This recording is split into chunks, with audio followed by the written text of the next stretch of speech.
Explain ko lang ha. Ganito yun eh. Kung sa una hindi umamin si Mayor, bakit ngayon ay nagsampa pa ng kaso ang kanyang asawa? Tinago lang ba ito noon ni Ivana at ngayon ay bistado na siya?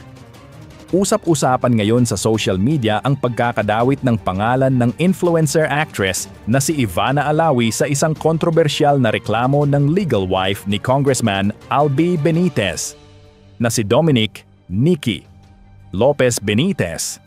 Sa isinumiting complaint affidavit, inakusahan ni Nikki ang kanyang mister ng marital infidelity at emotional abuse na isang paglabag sa ilalim ng Republic Act 9262 o Escadom Anti-Violence Against Women and Their Children Act, VAWC. Ayon kay Nikki, matagal na niyang naririnig ang mga chismis ukol sa pambabae ni Albi. Ngunit pinili niyang manahimik dahil kulang siya sa ebidensya. Ngunit nag-iba ang ihip ng hangin ng mismong si Albi ang naghain ng petition for declaration of nullity of marriage. Sa dokumentong ito, nakita raw ni Nikki ang pag-amin ng asawa sa pagkakaroon ng 2 anak sa ibang babae at ang diumano'y implied admission ng relasyon nito kay Ivana Alawi.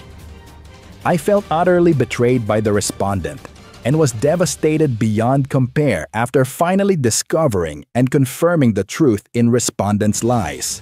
Ani Nikki sa kanyang salaysay.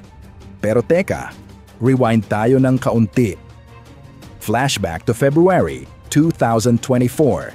Japan Airport issue Pebrero ng nakaraang taon nang unang naugnay ang pangalan ni Ivana Alawi kay Albi Benitez matapos silang maispatan na magkasama sa airport sa Japan. Mabilis itong itinanggi ni Ivana sa kanyang Facebook post noong Pebrero 10, 2024 kung saan mariin niyang itinanggi na sila ay may relasyon. Hindi po ako ang nasasabing girlfriend ni Mayor Albi Benitez. I am currently seeing someone who makes me happy. A respectable businessman, not a politician. Ayon sa kanya. Kinabukasan, naglabas din ng pahayag si Albi. Sinabing chance encounter lamang ang nangyari sa Japan at ang kanyang biyahe ay formal na business trip. Base sa travel order, humingi rin siya ng paumanhin kay Ivana at sa pamilya nito. Pero ngayon, tila bumaligtad ang lahat. Mula sa chance encounter patungong korte.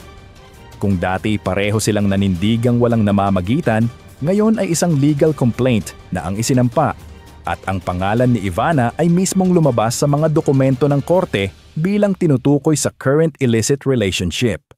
Tanong ng publiko, tinago lang ba ito noon ni Ivana at ngayon ay bistado na siya? Totoo ba, Jonas? Ang alin? Na may ibang namahan? Fake news yan. Aminin mo! Aminin mo! Aminin mo! Bakit tila mas alam pa ng legal wife ang tunay na nangyari kaysa sa mismong involved? At ano pa kaya ang mga revelasyong ilalabas habang tumatagal ang kasong ito? Mukhang hindi pa rito nagtatapos ang kontrobersya sa pagitan ni Kongresista Albi Benitez, Dominic Nikki Benitez at Ivana Alawi. May mga revelasyon pa kayang lalabas? Saan hahantong ang kasong ito? I-like, i-share at i-subscribe para sa mga susunod pang update sa mga maiinit na balita at isyong dapat bantayan.